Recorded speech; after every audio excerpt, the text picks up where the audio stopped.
What is good, ladies and gentlemen, and welcome to another edition of the Fundamism podcast. I'm your host, Paul J. Long, coming to you from the Fundamism studio, and part of which is supported by our friends over at Charlie Hustle, our proud sponsor, close personal friends. I don't know that I would be whatever the hell I am right now without Charlie Hustle in my camp. So thank you to Charlie Hustle. And if you don't know anything about him, go to charliehustle.com to learn more. Speaking of individuals that just help make you better in life and aligning with the right individuals, I'm really stoked about today's guest, a gentleman that takes great pride in educating folks on functional medicine, the holistic savage himself, Brendan Vermeire. Brendan Vermeire, what's good, brother? What's up, man? Hey, it's an honor to be here. Thanks for having me. I know we've got our bro flow that we've got at the gym, and so this is it's been a long time coming. I have a feeling it'll be a fun conversation, though. Dude, I'm so glad. That was what I wanted to get into.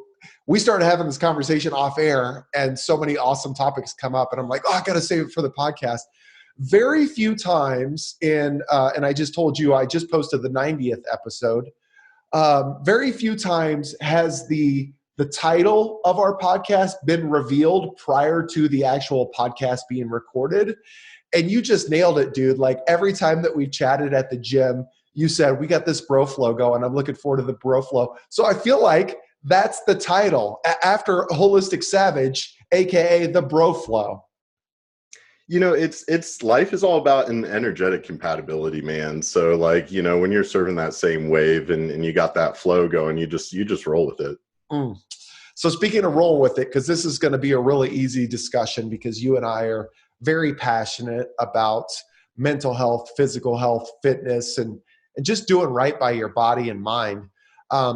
Before we get too far down the path, one of the things that is super imperative to me in keeping your mind right is gravitating more towards the things that lift you up as opposed to the things that don't, aka Fundamism, the fundamentals of a fun and optimistic lifestyle. So Brendan, what do you do for fun, my friend?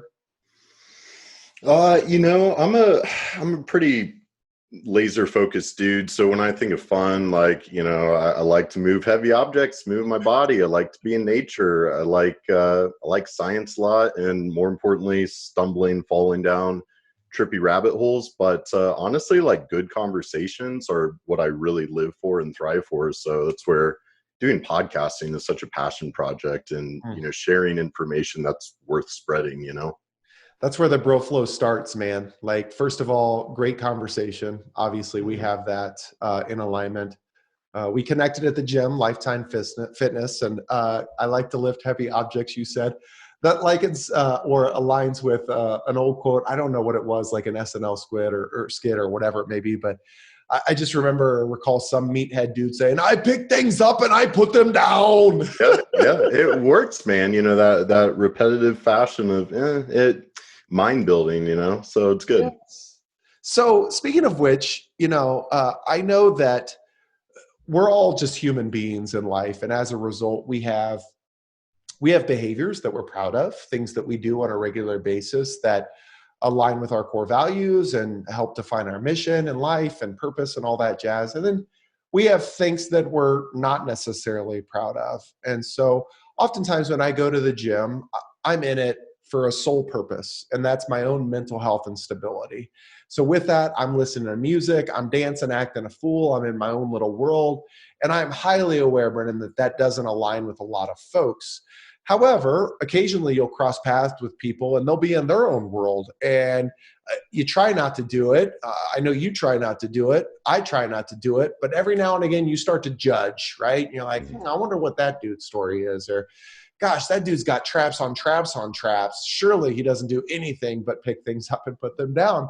And so when I first saw you and you were connecting with some of your clients up there, and I know that that's not your primary breeding ground for client work, but it happens from time to time. I've seen you, 50 to 100 times and just never sparked up a conversation. And then it starts to cross my mind, like, why doesn't that dude talk to me? And then I realized, well, why don't you talk to him? Then we start talking, and all of a sudden, just the stars, come together. They align, to use the same word a million times. And you're just this dude that has so many layers to him. Tell me about like your journey through fitness and what it's meant to you.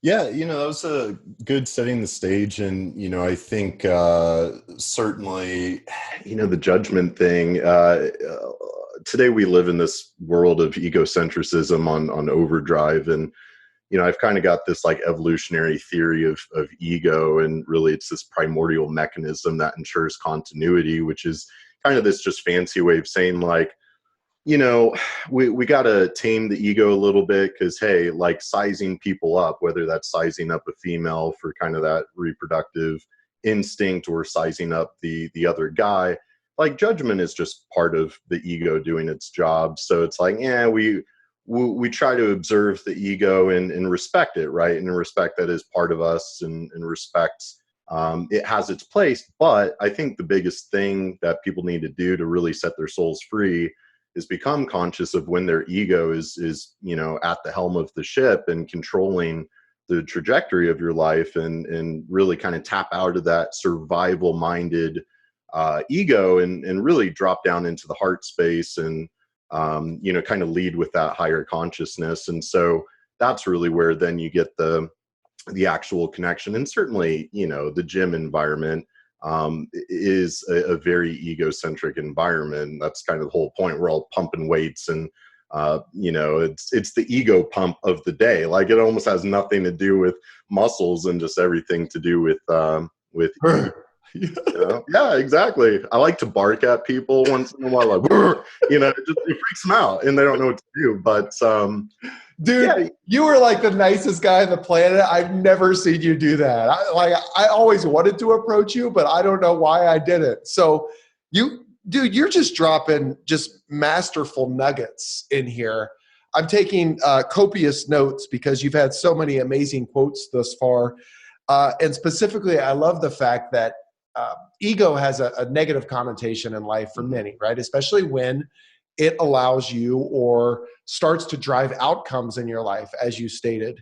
But what I heard you say is, when you respect the ego and you start to learn how to tame it and ultimately set that soul free, amazing, nicely done, by tapping into the heart space, you could actually see some benefit from identifying what you have, that ego and confidence that you have, and be able to navigate through it to ultimately connect with others. So, dude, this has obviously been a journey for you.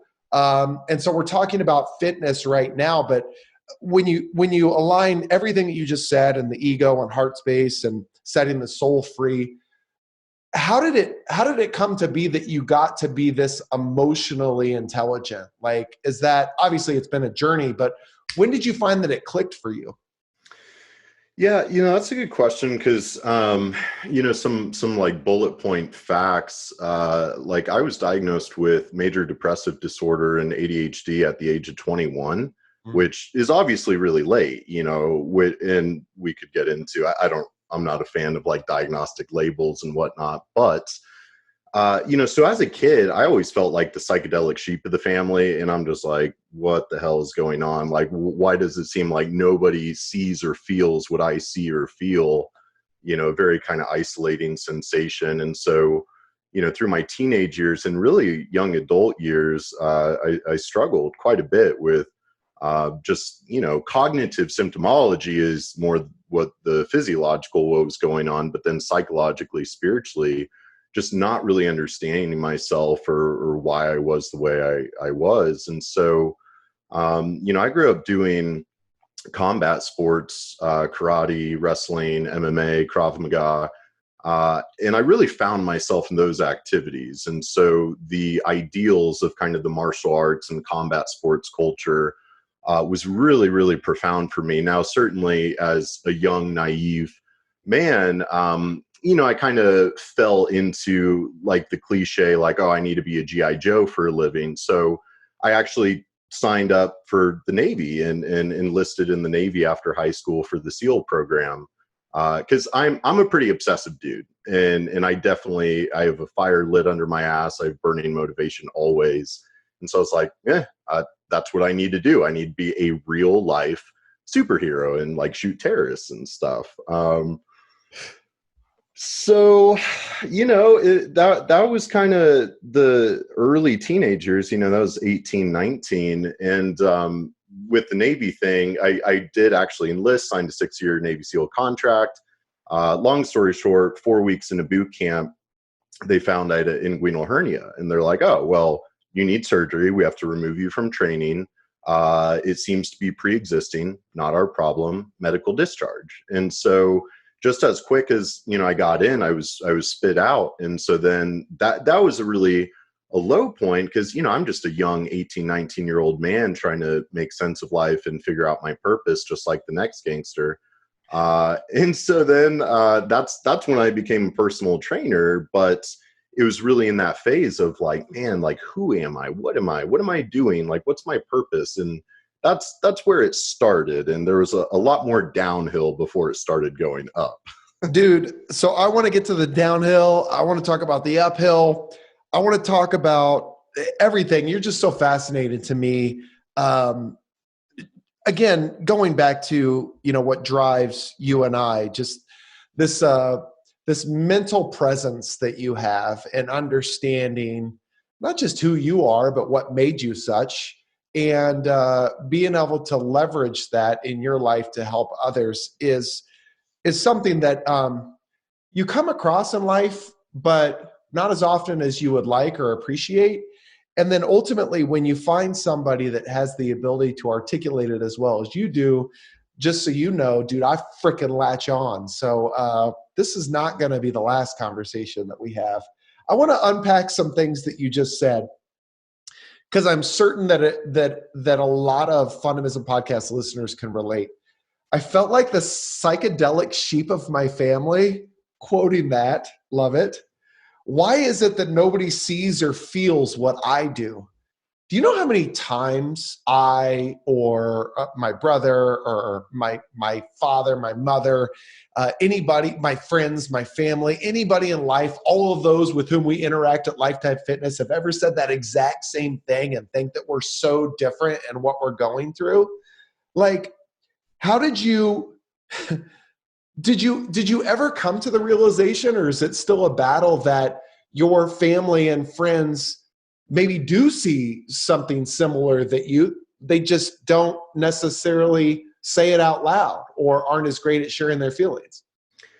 Yeah, ultimately, I think we're all individuals having an individual experience together. And ultimately, I think there is a lot of emotional stuntedness in the world. And I think people are so caught up in their monkey mind and their insecurities. I think people have kind of forgotten how to connect. And I think previous generations and harder, it's crazy to think like the Great Depression was only 100 years ago, which that just blows my mind to think of what life looked like in America back then versus what it is today. Wait, this isn't the Great Depression? Well, it strikes again, right? It strikes again. It always comes back in waves, I guess every 100 years or something. But I think we were not at all prepared for the modern lifestyle we've come into. And I think technology and information overload and this virtual reality matrix that we largely live in today, we weren't prepared for it. And so you combine I see a lot of emotional stuntedness or kind of lack of communication or heartfelt connection from kind of the baby boomer generation. And then millennials, of course, are like maybe over communicating and over emotionally reactive and all these things. And so there's a huge disconnect there. And at the end of the day, everybody wants meaningful connection. And we are all actually experiencing a lot of the same things. It's just a lot of it being emotionally available and vulnerable. So, yeah. Man, we're all just individuals living our individual lives together. When we think about your Navy SEAL experience, which I told you prior to, I never do research going into a conversation because I want to experience the guest as the Fundamism podcast listeners do. That's something that did shine brightly to me on your website, was that you were medically discharged from the Navy SEAL boot camp. And so, universe is crazy. You bring it up. What I can't understand is that's something, a hernia is something that could be fixed, right? So surgery, right?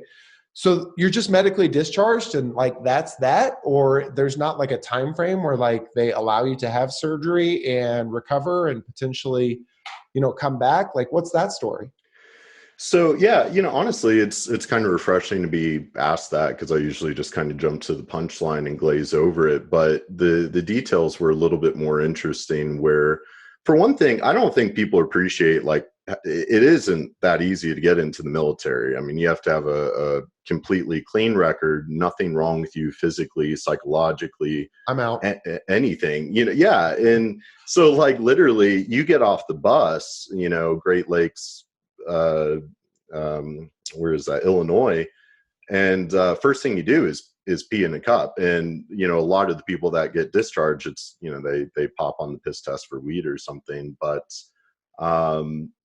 so a lot of us did get medically discharged. I had a buddy in my division, and he just woke up pissing blood one day, and it was a kidney problem. So with an inguinal hernia, though, I had an inguinal hernia on the other side of my abdomen early high school. So I was kind of familiar with it. I had surgery to repair that.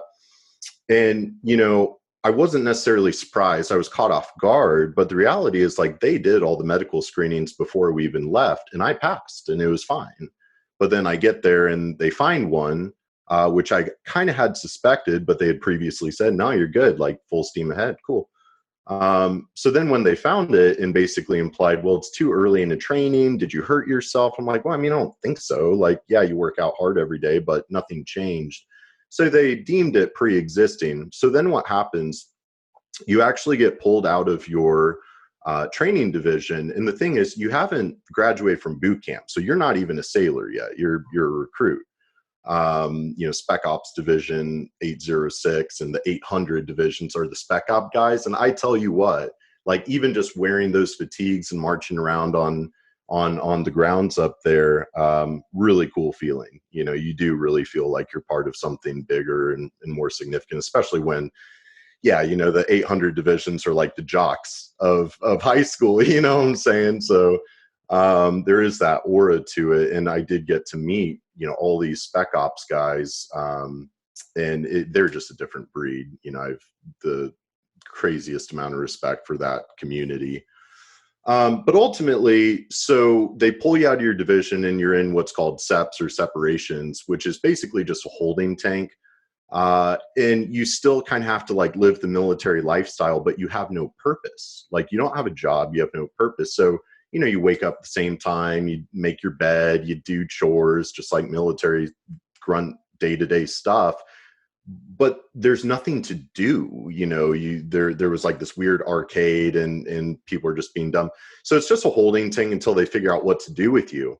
And basically, you're presented with two options. You can either accept your fate, and they're going to medical discharge you, or whatever kind of discharge, which can take 3 to 4 weeks to do all that paperwork, or you can try to talk to a Navy lawyer on the campus or whatever, to try to like fight your case and try to make the petition to stay, of like, oh, well, this was not pre-existing, and this is your problem, and you do need to do surgery on me here now. But then you start thinking about, well, even just that legal process could easily take 6 to 12 months. And so you're going to be miserable and purposeless in kind of military purgatory, for that whole span of time just to fight your case. And even then, it's not guaranteed. So I pretty much, which, I at the time was a very high functioning depressed person. I just didn't even really recognize it. But yeah, I was miserable. So I accepted my fate, and I was like, you know what, I'm just going to go home, have surgery, and get right back in. And so I got home from boot camp. I had surgery within 10 days. I was back in the gym, like literally the next day that I got home. And I did spend about a year trying to get back in. But it is hard just to get in the first time, especially the spec ops division. But then it's like in a circumstance like that, where you have a medical discharge, and then you have to get a medical waiver, and you have to get your recruiter, who doesn't care. Recruiters or salesmen just going for numbers, like they don't care. So nothing was happening. So the real story is, honestly, I was working at the gym, folding towels, scrubbing toilets, trying to get back into the spec ops. And I spent about a year doing that. And honestly, I just got so depressed that it got to a point where I needed to do something and kind of move on. So that's actually when I got certified as a trainer and jumped into a health and fitness professional career. And here we are 10 years later. I literally heard you say that you waded through shit to get to where you are today, including cleaning toilets. So related to this, you mentioned that you were a high functioning, depressed individual. I learned something about you that you said in passing to me at the gym the other day when I talked about vulnerable moments. And, said a lot of people don't know this, but, there was a time where I actually contemplated not being here anymore. Was that around this time that you're talking about when you were going through all this stuff with the military and the hernia and trying to define your purpose? Yeah. So, I really work and operate in the functional medicine, holistic health space these days, started background fitness and nutrition. And so a lot of people know me professionally for, being really good at reading lab tests or knowing a lot about metabolic science. And that's all great, believe me. But that's the what, not the why. The why is I am just very passionate about mental health, which then gets into a bigger conversation about metabolic health. And the thing is, there's such a stigma and taboo aura that hangs over the topic of mental health. And it is so destructive to making progress, because when you actually look at the epidemiological studies or the clinical research and just what we actually know about depression, it becomes it really is like an epidemic pandemic in a silent one at that, where America is by far the largest consumer of psychiatric drugs. We're one of 2 countries in the world where big pharma is allowed to directly market pharmaceuticals to the public through advertisements.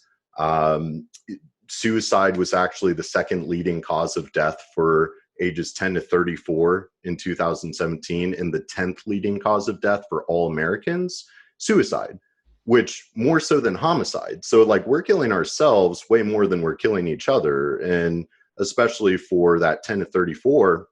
And I almost contributed to that statistic because in, when was that? 2014. So the Navy thing was more like 2011-ish. But then it was early 2014, I did actually do an intentional overdose on my antidepressant drugs. And I woke up 3 days later breathing out of tube in the intensive care unit. So it's a huge thing. And I have gotten very just open and candid on the subject because, hey, I mean, it's just one of those, I've lived through it. I'm good. I'm rock solid. This needs to be shared. This needs to there needs to be a lot of education and awareness. And hey, I mean, somebody's got to do it. So I'm just kind of taking it upon myself, I suppose. Dude, and it's so refreshing because as evidenced by the statistics, right? 2017, 10 to 34, highest, rate of death was suicide, but 10th overall. This is something that we all struggle with is mental stability, mental health, and, getting out of our head. You mentioned a phrase earlier that I just heard for the first time today on a post that I had, and the subject was getting out of your head. It was a video that I did, this inner dialogue that we tell ourselves, and we can, thanks, man. But we convince ourselves as an external reality, but it's just this inner dialogue, right? So this negative self-talk, whatever it may be. And somebody posts on LinkedIn on the video, battling my monkey mind is something that I'm really working on emotionally through this year. And then you just referenced it again, monkey mind. I had never heard it before. The universe is undefeated, my friend. And so it's interesting how all this stuff kind of comes together. As we talk about your experience in mental health, and what's funny is it never goes away. Like your ability to battle both pros and cons and positive and negative thoughts in your mind, it's a constant battle. It'll never go away, right? And so it's almost like the same concept of embracing your ego to understand what you are and who you have, what you have, and all that stuff, but not allowing it to dictate your outcomes. I would say the same, or it's very similar to the concept of mental health.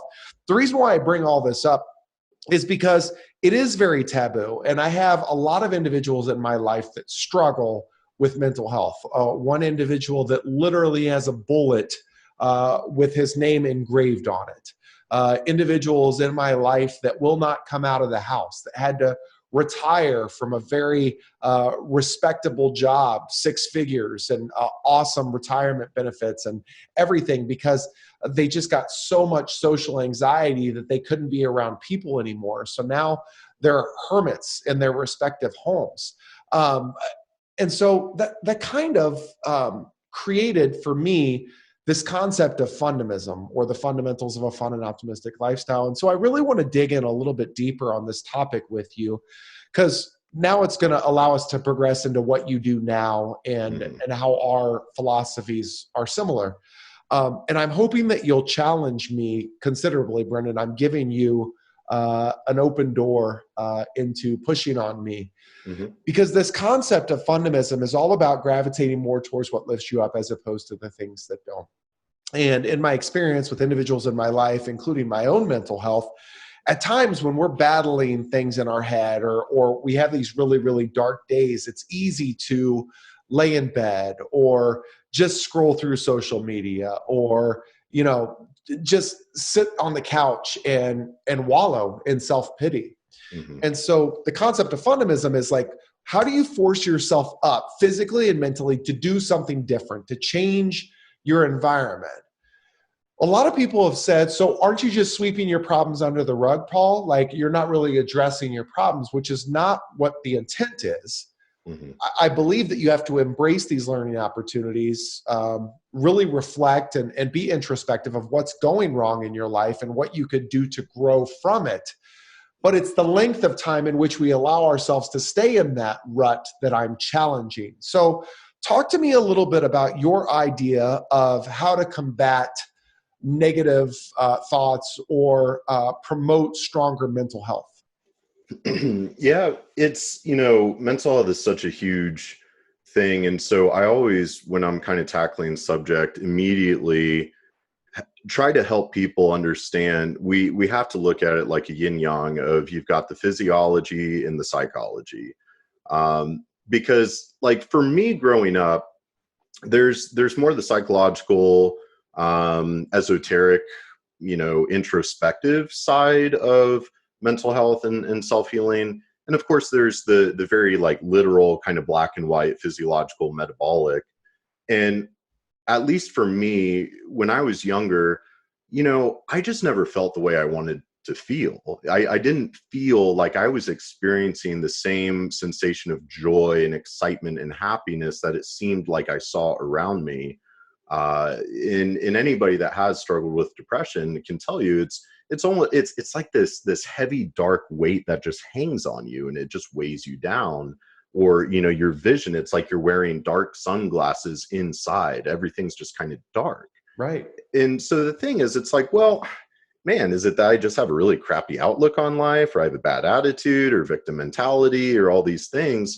So I do really like the physiology of it, which, if you know a lot about metabolic health and science, that's the easy part, fortunately. And so actually my post today was about how, inflammation drives depression. And we really know through the literature that depression, and really kind of any mental health disorder, is primarily an inflammatory disorder, really not much different than cardiovascular disease or diabetes or autoimmunity, neurodegeneration, so on and so forth. So it really becomes kind of this, when you look at it through that lens, it becomes a much more simple conversation of, okay, well, we know chronic inflammation is really kind of the quote unquote root cause of all chronic conditions and diseases. So then it's like, well, let's figure out what's promoting inflammation in your body, which then makes it a lot easier. And we can almost summarize that by saying, a kind of a holistic, healthy lifestyle, which we could define later or something.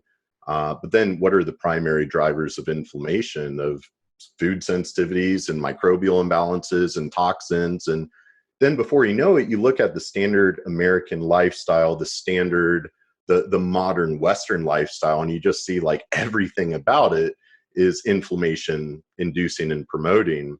Now, so with the right, like kind of functional medicine, metabolic know-how, that actually is kind of easy. The harder part is the psychological side, the introspective side, because nobody, like David Goggins says a lot how life is like psychological warfare that we didn't have training for when we came into this world. And especially as soon as you're out of the womb, you're domesticated by, caretakers and peers, and you get spit out into the adult world, not knowing who you are, not knowing what you want or what you stand in. You have this belief system that shapes your perspective of reality, and that belief system isn't even yours. It was domesticated and planted into you or into your psyche. So what you have to do is, in my opinion, kind of just demolish it, like destroy everything you think you know, tear down that faulty belief structure that is leading you to hedonically pursue a life that you don't even know you want, and you don't even know why you're pursuing it. So a lot of it kind of comes back to that, like, oh shit, that self-awareness. But as you can see, it gets really, really messy, because we're talking about some serious, ego, introspection, self-work. But then you mix in all of this just physiological stuff that is changing your chemistry. Chemistry changes behavior. Behavior changes chemistry. So then before you know it, you just don't even know which way is up, but you just know you feel miserable. Gosh, dude, we're going to do some work together. I could tell it. I could feel it already. I get so excited because mental health is such a driving force in so many individuals' lives. And, I recently read a statistic from the World Health Organization that mental health conditions are up 13% over the course of the last 10 years. Well, that's not even counting the pandemic and all this isolation and the economy and all that stuff and the political, nonsense. And it's not even counting all of that stuff that's going on right now. So it is my belief, and I hope it doesn't end up being the self-fulfilling prophecy, that, as we come out on the other side of this thing, that we're going to see this mental health, these conditions just really take its toll, or their toll, on society. And so individuals like you are going to be highly successful in helping individuals identify that joy, fun, and fulfillment in their life, Brendan. So can we I want you to be very specific with me. Do you feel like mental health, obviously there's a DNA component, right? There's psychological, all the stuff that you talked about, the way that we're born, the experiences in life, the belief systems that have been created in your life. I love then the physiological piece that you put on it. I've never heard anybody say this. It's awesome to me. Depression is an inflammatory disorder. And so, I can't help but listen to you say that. I've told you this before. I eat like dog shit. Like I'm constantly on the road, as you are too. And so I'm constantly eating McDonald's or Wendy's or whatever it may be. And of course, I know a lot of people can relate to this. You ingest that stuff and then you feel like crap. Like you don't just like physically feel like crap, like your mind goes to stupid places and you feel like a lack of worth and you start to you just challenge your own mindset. So that makes a lot of sense that if indeed there's some parallel to inflammation, that the terrible food that I put into my body plays a role in how I feel mentally. This is a whole long runway to ask you, do you feel like mental health, even in its most enhanced subjects, do you feel like it's something that could be solved for? Do you think it's something that can be grown or improved with the right medical, physical, mental, medicine?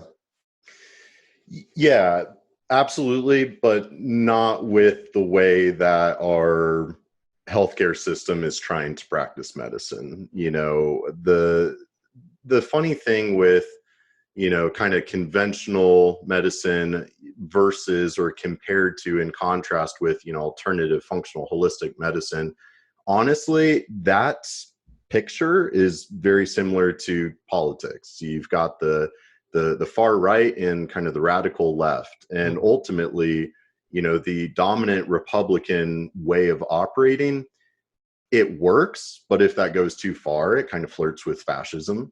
Yeah. You know, and that far left kind of keeps it in check. Like, far left is never what's really winning or leading, but it helps balance out so that spectrum doesn't, you know, teeter-totter too far in the wrong direction.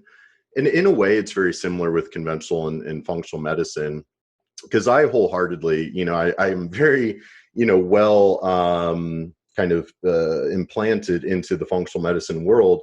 And yeah, I think there's a lot of silly stuff going on. I think there's a lot of sensationalism and confirmation bias. And I would almost say that the industry as a whole gets more things wrong than right. And then what you kind of see happen is it's more the alternative functional holistic people. Well, actually, that's not even true. It's the scientific researchers that are blazing new trails and doing really cool studies.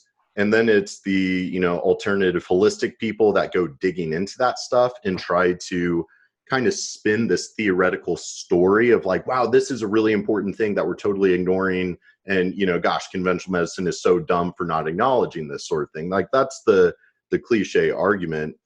But then once something has become just scientifically irrefutable out of kind of the alternative space, well, then conventional just kind of grabs it and says like, oh yeah, like we knew that. And yeah, like that's part of it, but make sure you take your pharmaceuticals first. Right. So like, even I got to make my money. Exactly. And, you know, we could certainly talk for hours about sick care versus healthcare and that whole paradigm, and unconscious consumerism. So a fun fact is, you know, we're spending about $3.6 trillion per year managing chronic disease as a nation. Managing, you know, I say managing, not curing, because it's like the statistics continue to get worse year by year.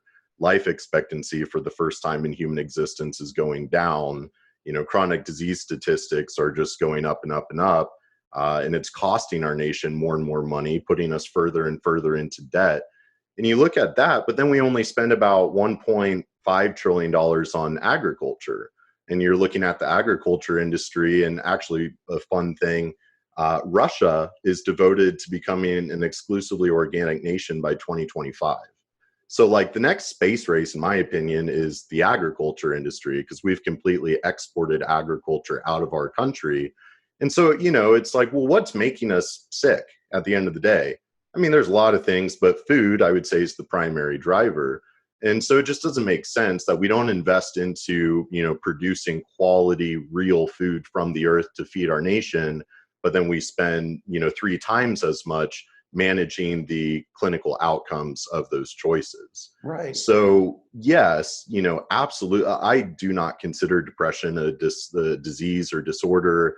I don't like the idea of, oh, well, what's the proper diagnosis of this disease state and how do you treat it? How do you cure it? It's so myopic. It's so reductionistic.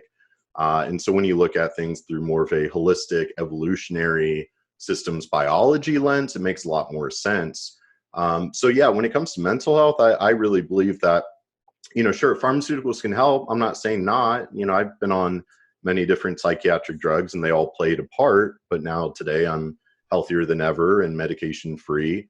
And so it's just like, we will not be successful as a collective so long as we attempt or continue to try to medicate and cut our way out of what's clearly a lifestyle and environmental driven pandemic. So we have to radically change the way we operate with healthcare. So speaking of radically changing the way that we've operated, one of the things that has long been on my to-do list or my pie in the sky, you know, items that I would like to tackle, but don't necessarily know where to get started or understand that it's going to be a huge undertaking. So as a result, I've never taken the first step. is that I want to do something like documentary style, where mental health obviously is taboo. A lot of people are struggling, right? We're going to see the worst of it before it gets any better. And I mentioned many individuals in my life that struggle with it. And one of which, very candidly, was my father, who is no longer with us. But he fell into that $3.6 trillion in spend of just managing chronic illness. So he had, a degenerative disc disease, which is essentially a fancy term for arthritis in his back. Didn't necessarily take care of himself. Like, as a result, he still ingested terrible food, never did any exercise, never tried physical therapy, and just became addicted. And he always had an addictive personality, but he just became addicted to morphine and opioids and all that stuff. And so the last 10 years of his life, Brendan, were miserable. I mean, just he never slept in anything but a recliner because he couldn't lay flat on his back. He would be up for 48 hours at a time and then sleep for 72 hours at a time. He couldn't hold a coherent conversation. And, I see that, and many people are hearing that today on the Fundamism podcast. You've probably heard me say it before. And they could either relate themselves or know somebody in their life that can relate as well.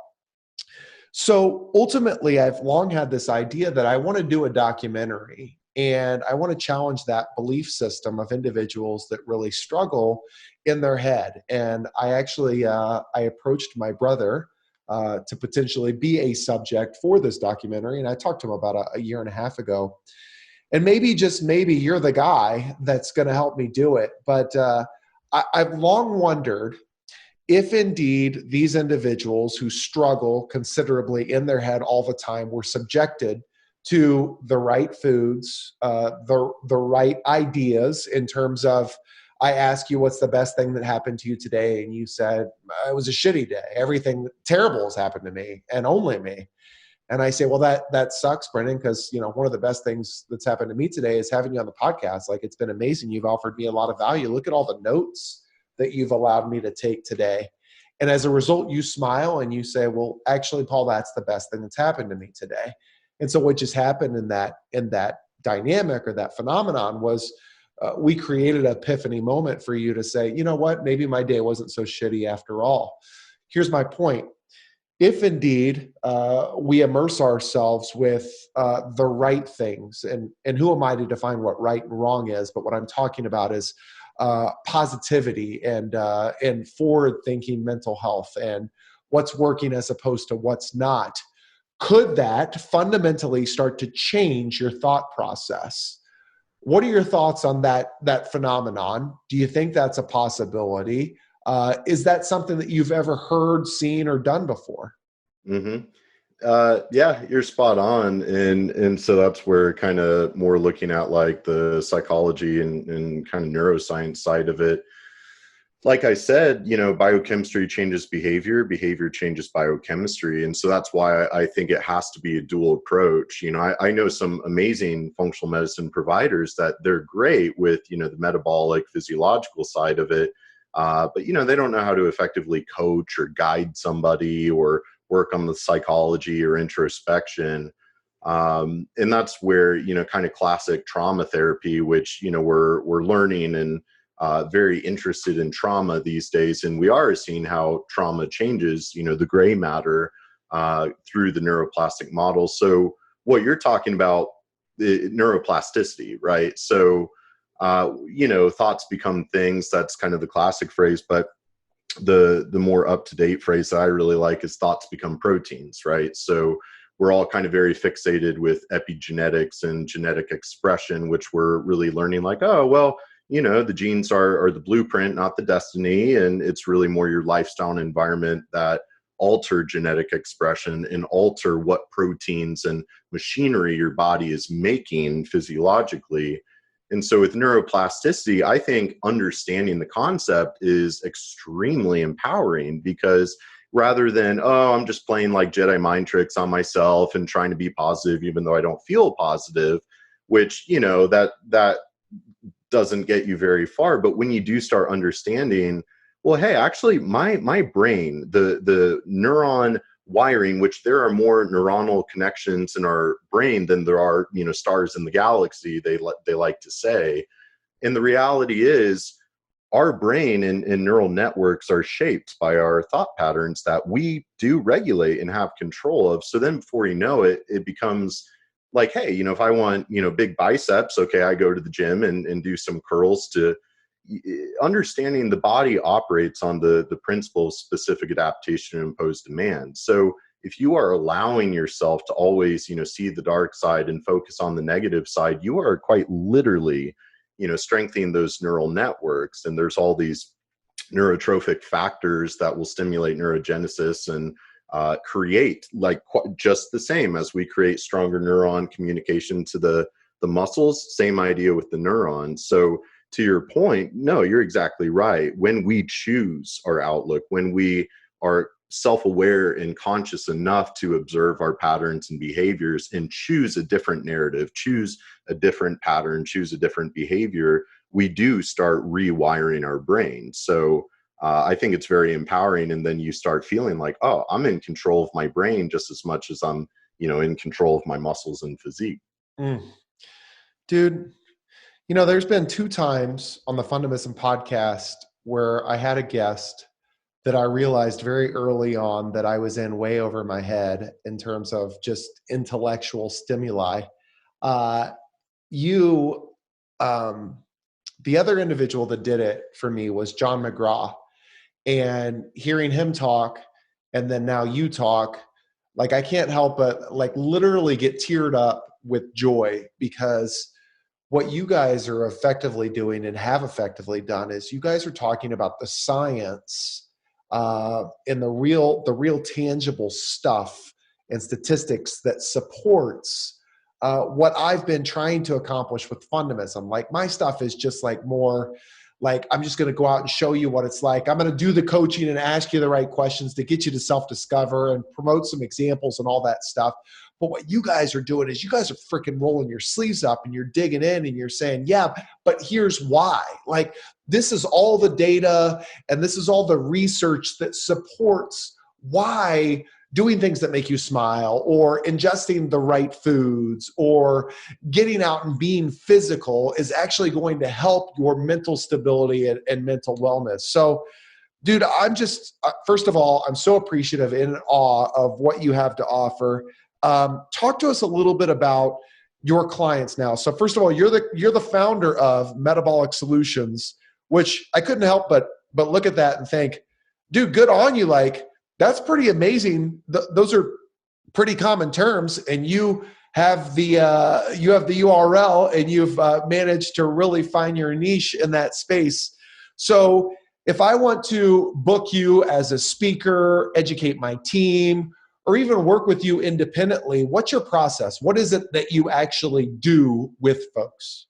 Yeah, well, to back up and touch on what you said for just a second, which was so endearing and it means a lot, and I appreciate what you're saying. But on that note, like, I am a very evidence-based guy, and I do just love science. And yeah, I mean, obviously, science is very important. However, I think we're so disconnected from reality as a species, and I think we're so disconnected from the innate wisdom that is harbored in our soul stuff. And so, I can get a little bit textbook and whatnot, and I love that stuff.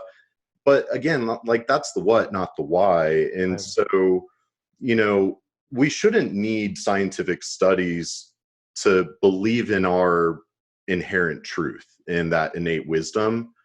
And I think we're so disconnected today. And the more we immerse ourselves in this virtual reality matrix that's now even more profound with social isolation and whatnot, it's an unlearning process. Let's get back to understanding what we are, which is where, like nature immersion, and go connect with the natural world, go connect with other living organisms, and realizing we are all connected to something much bigger than ourselves. And I think the most depressed people are the people that have really forgotten that. They've gotten really isolated within themselves. Yes. So they need to kind of reconnect with everything going on around them. So So Brendan, before we get into holistic savagery and functional medicine and your process and metabolic solutions, this is a topic that obviously is very near and dear to my heart. And what you just said, obviously it's very common sense oriented. Like when you're feeling depressed, when you're feeling anxious, you feel isolated, you feel alone. And as a result, you start to hole up a little bit more. Like I just had this conversation with my brother, and he was like, dude, when I'm going through it, like I don't want to subject everybody to it. So I literally lay in bed and I pull the covers over my head, and I don't want everybody else to feel what I'm feeling.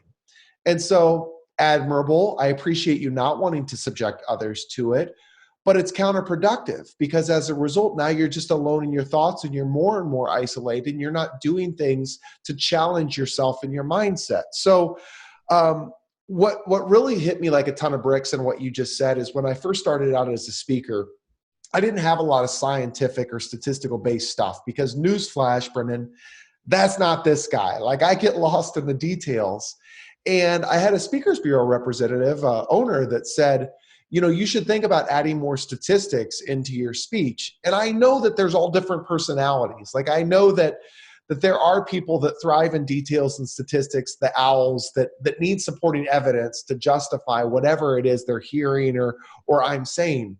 But to your point in where we've kind of fallen on our face, I don't think I need statistics to convince people that when you're doing something that makes you smile, when you're doing something that makes you happy, when you're connecting with somebody at a deeper level through a genuine and authentic interaction, then maybe, just maybe, all the shit that doesn't feel good isn't as prevalent in your life.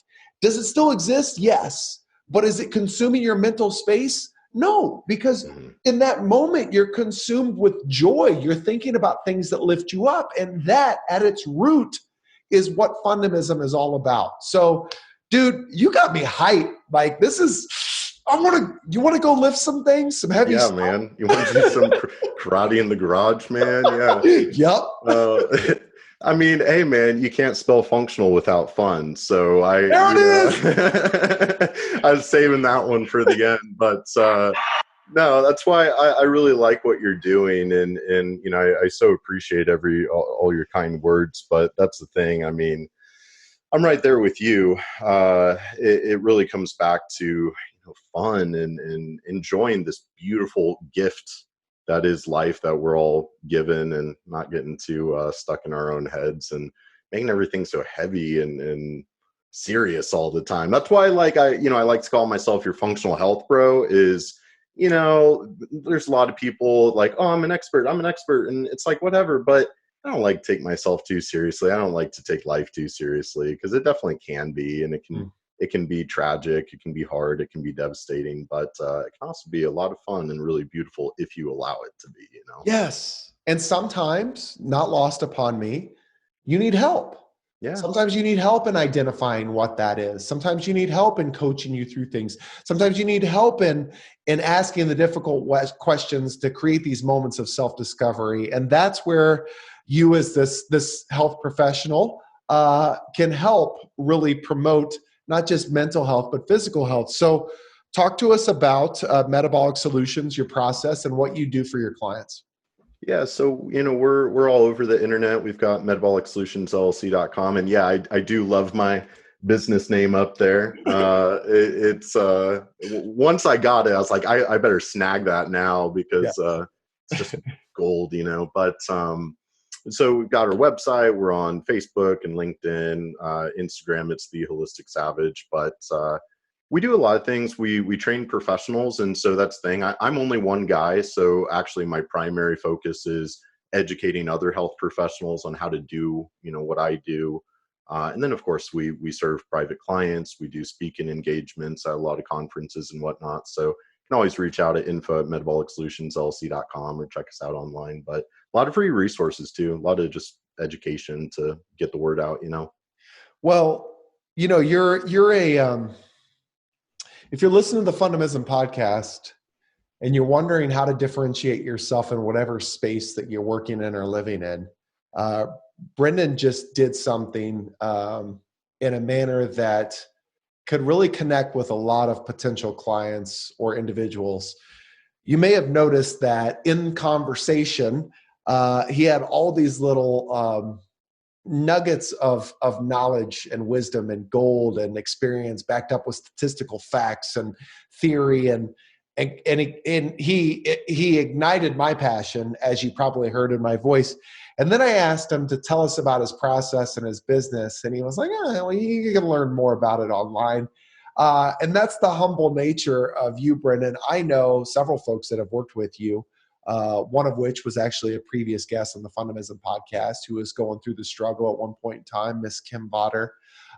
And you helped her identify that she had some problems with gut health, and really kind of turned her, as a result of getting her gut health right, got her mental health right. So you do a lot of awesome things outside of just the speaking realm, which I know has been flipped and turned upside down, to quote Will Smith from The Prince of Bel-Air. What are you doing right now to generate revenue now that you don't have the speaking engagements? Yeah, I mean, quarter one was all conferences and speaking to doctors and stuff like that. And then, quarter two went out the window real quick. Right. So we actually took a hard pivot, and we gave away, we have this free, it shouldn't be free, but we gave away this free program. That's the 8-week Holistic Savage Challenge program, which is literally just an 8-week crash course in the fundamentals of a holistic lifestyle. And the funny thing is, I created that program because I've done, coaching for so many years, and I love it. It's very fulfilling, but it is, it's heavy, it's exhausting. Especially when you're empathetic, you really take on a lot of their stuff. So I kind of created of like, look, just go take the crash course in how to live a healthy lifestyle. And if you're still having problems, let's do some lab testing and dig deeper, because it doesn't, like functional medicine as an industry tends to overcomplicate the details and underemphasize the fundamentals. And so, we gave away that free program. We had 130 people go through it. And that was just kind of, I knew I wouldn't see $1 back on that.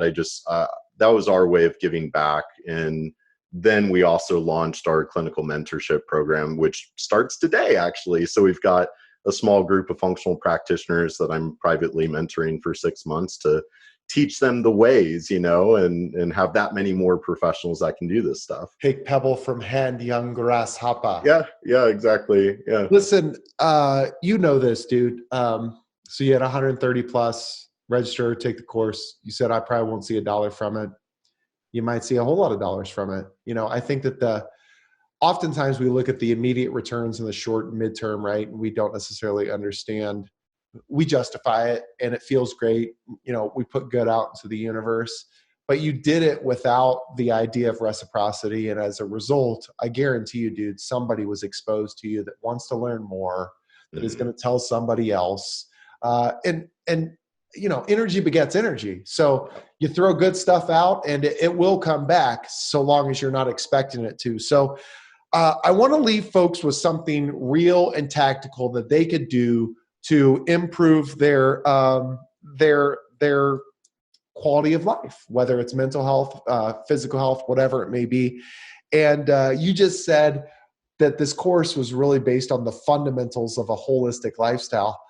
Dude, it's like, I feel like the fun and optimistic lifestyle, the holistic lifestyle, like you and I feel like we're kind of brothers. Like this is the bro flow. Yeah. The bro flow is legit. It's real, Yeah.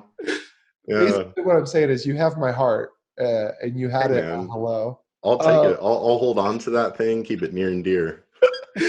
All right. So this is going to put some pressure on you. If we were to challenge folks to do one thing today as a result of this discussion that wanted to improve their mental health or their physical health, or get to a stronger place in their holistic journey, what would you advise? What would you say they could do?